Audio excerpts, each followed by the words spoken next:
안녕하세요. 솔루션 파트너 TV의 정 팀장입니다. 오늘의 주제는 예전에도 안내해드린 단기 카드 대출과 장기 카드 대출이 나에게 미치는 영향에 대한 내용입니다. 예전 영상을 보신 분들은 그냥 가볍게 시청하시기 바라며 처음인 분들은 집중해서 시청하시길 권해드립니다. 아무래도 대한민국의 많은 분들이 빠르고 간편하게 사용할 수 있다는 장점이 있어서 단기 카드 대출과 장기 카드 대출을 사용하곤 합니다. 하지만 쉬운 만큼 그로 인해 나에게 불이익이 발생된다는 점은 너무 쉽게 간과하고 있다는 것이 큰 문제인데요. 우선 단기 카드 대출은 현금 서비스를 뜻하며 장기 카드 대출은 카드론을 뜻합니다. 카드사에서 진행이 되는 대출이며 회사마다 다르지만 대부분 현금 서비스는 이걸 상환 방식, 카드론은 최장 24개월에서 36개월로 진행이 되며 별다른 심사 절차 없이 간편하게 이용이 가능하다는 장점이 있고 신용대출보다 다소 낮은 금리로 이용할 수 있으며 중도 상환 수수료가 없기에 누구나 부담 없이 사용할 수 있습니다. 다만 이러한 장점이 있는 반면 단점도 있기 마련인데요. 첫 번째 단점은 쉬운 만큼 신용점수가 쉽게 하락된다입니다. 물론 어떤 대출이든 대출이 발생되면 신용도 하락은 피할 수 없는 부분인데요. 특히 현금 서비스나 카드론의 경우는 앞서 말씀드린 내용처럼 너무 간편하게 이용할 수 있기 때문에 소액 정도는 괜찮겠지 또는 잠깐 사용할 거니까 괜찮겠지라는 잘못된 생각으로 편하게 자주 사용을 하기 때문에 특히나 더 신용에 많은 문제가 발생될 수 있습니다. 여러분, 신용점수는 대출 건수가 늘어나면 자동으로 점점 떨어지게 됩니다. 예를 들어 현금 서비스를 10만원, 아니 만원, 아니 1000원이라는 작은 금액이라도 사용을 할 경우 어쨌든 내가 가지고 있던 돈이 아니라 업체를 통해 빌린 것인데 당연히 내 신용점수는 금액과 관계없이 대출 발생 즉시 떨어지겠지요. 그리고 이번 달에 한 번, 다음 달에 또 한 번, 또다시 그 다음 달 또 한 번 이렇게 이용을 한다면 내 점수가 과연 올라갈 틈이 있을까요? 한 번 떨어지면 다시 원점으로 오르는 데까지 상당히 많은 시간이 걸리는데 신용점수가 오르다가 내려가고 내려간 점수에서 또 내려가고 그리고 다시 오르려고 하면 다시 내려가고 이렇게 무한 반복이 되다 보면 어느덧 내 점수는 점수대로 바닥이 되어 있고 대출 건수는 건수대로 부풀어 있게 되지요. 두 번째는 짧은 상환 기간으로 월 납입금에 대한 부담감 발생입니다. 상환 기간이 짧은 현금 서비스는 다음 달이 결제일이거나 카드로는 대체로 24개월 또는 36개월로 짧기 때문에 캐피탈이나 저축은행권의 120개월 대출로 진행할 경우와는 다르게 매월 납입하는 금액에 대한 부담감이 상당히 큽니다.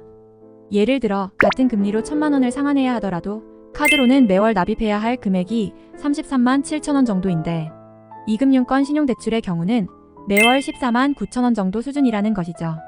때문에 차주들의 매월 심리적 부담감 차이가 있을 수 있습니다. 물론 자금을 단기적으로 사용할 계획이라면 카드론도 나쁘진 않습니다. 중도 상환 수수료도 없고 간혹 금리도 신용대출보다 1에서 2% 정도 낮을 수 있어 한 번 정도 사용하는 건 괜찮을 수 있습니다. 다만 대출이라는 건 첫 단추를 어떻게 꿰느냐에 따라 또다시 대출이 필요하거나 저금리 대환대출을 사용할 수 있느냐 없느냐가 나누어지고 사용해보신 분들은 공감하겠지만 처음부터 이용하지 않았다면 모를까 한번 사용을 하게 되면 정리한다는 것이 생각만큼 쉽지 않을 가능성이 높습니다.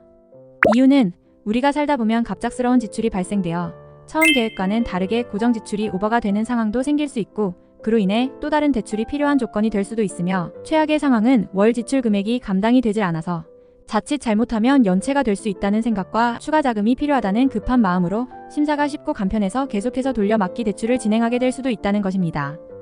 그럼 당연히 한번 사용했던 내용으로 내 신용점수는 이미 하락되어 있을 것이고 그로 인해 그 후에 발생되는 대출은 처음보다 금리가 높을 것이며 뒤늦게 심각성을 깨닫고 캐피탈이나 저축은행권으로 대환대출을 확인해 보려고 하면 이미 떨어질 대로 떨어져 버린 점수와 금융사가 가장 안 좋게 보는 최근 대출 그리고 과다해진 대출 건수로 인해 대환조차 쉽지 않게 되어버리죠.